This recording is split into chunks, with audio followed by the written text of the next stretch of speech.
ओम नमो भगवते वासुदेवाय। प्रिय मित्रों, भविष्य दर्शन चैनल में आपका हार्दिक स्वागत है।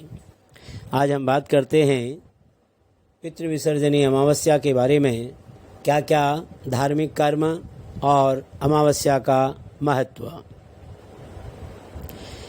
आश्विन अमावस्या 2020, जिसको हम सर्व पितृ विसर्जनी अमावस्या भी कहते हैं, हिंदू पंचांग के अनुसार आश्विन मास के कृष्ण पक्ष की अमावस्या को पितृ विसर्जनी अमावस्या कहा जाता है। इस दिन श्राद्ध पक्ष का समापन होता है और पितृलोक से आए हुए पितृजन अपने लोक लौट जाते हैं।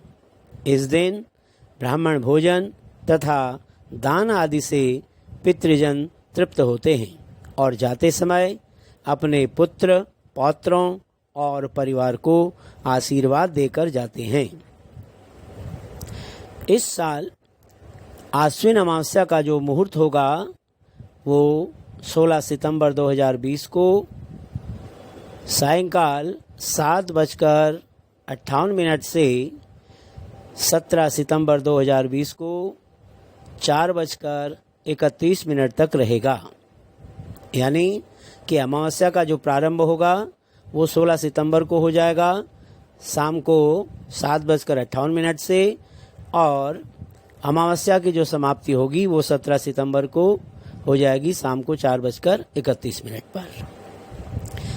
आश्विन अमावस्या में क्या क्या हमको धार्मिक कर्म करने हैं। आश्विन अमावस्या के दिन पितृपक्ष समाप्त होते हैं, इसलिए इस दिन पितरों के पूजन का बड़ा महत्व है।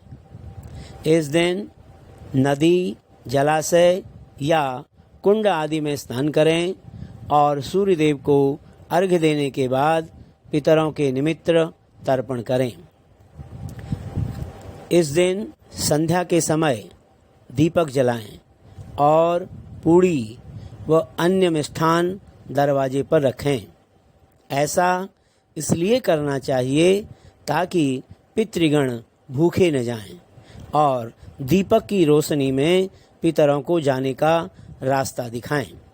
यदि किसी वजह से आपको अपने पितरों के श्राद्ध की तिथि याद न हो तो इस दिन उनका श्राद्ध भी किया जा सकता है। इसके अलावा यदि आप पूरे श्राद्ध पक्ष में पितरों का तर्पण नहीं कर पाए हैं तो इस दिन पितरों का तर्पण भी कर सकते हैं।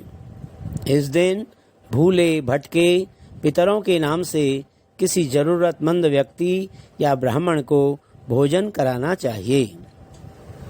क्या है इस पितृ विसर्जनी अमावस्या का महत्व। ज्ञात और अज्ञात पितरों के पूजन के लिए आश्विन अमावस्या का बड़ा महत्व है, इसलिए इसे सर्व पितृजनी अमावस्या और महालय विसर्जन भी कहा जाता है। इस अमावस्या का श्राद्ध कर्म के साथ साथ तांत्रिक दृष्टिकोण से भी बहुत महत्व है। आश्विन अमावस्या की समाप्ति पर अगले दिन से शारदीय नवरात्र प्रारंभ हो जाते हैं। माँ दुर्गा के विभिन्न रूपों के आराधक और तंत्र साधना करने वाले इस अमावस्या की रात्रि को विशिष्ट तांत्रिक साधनाएं करते हैं। प्रिय मित्रों, इस प्रकार आप बताए गए इन उपायों को करने से आप अपने पितरों का मोक्ष कर सकते हैं और पितरों का प्रसाद यानी पितरों का जो आशीर्वाद है वो आपको अपने जीवन में प्राप्त हो सकता है। धन्यवाद।